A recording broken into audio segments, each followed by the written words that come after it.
DIY Rustic Shelf, add character to your home. Introduction.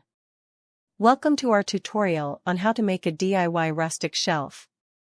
In this video, we will show you how to create a unique and stylish shelf that will add character to your home. This project is inexpensive and easy to make, and it will take you approximately 20 minutes. Materials.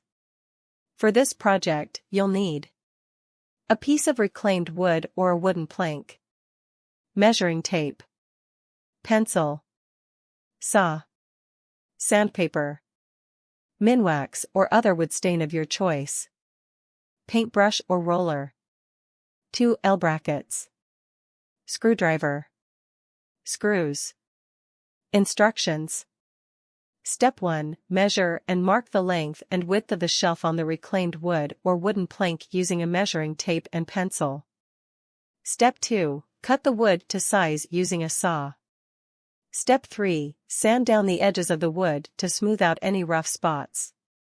Step 4. Apply minwax or other wood stain to the wood using a paintbrush or roller. Allow the stain to dry according to the manufacturer's instructions. Step 5. Measure and mark the spots on the back of the wood where you want to attach the L-brackets. Step 6. Use a drill and screws to attach the L-brackets to the back of the wood, making sure that they are level. Step 7. Use the L-brackets to hang the shelf on the wall, making sure that it is level. Step 8. Step back and admire your new DIY rustic shelf. Conclusion. And that's it. You've just created a stylish and unique rustic shelf that adds character to your home. This DIY project is easy to make and inexpensive, and it's a great way to reuse reclaimed wood or wooden planks.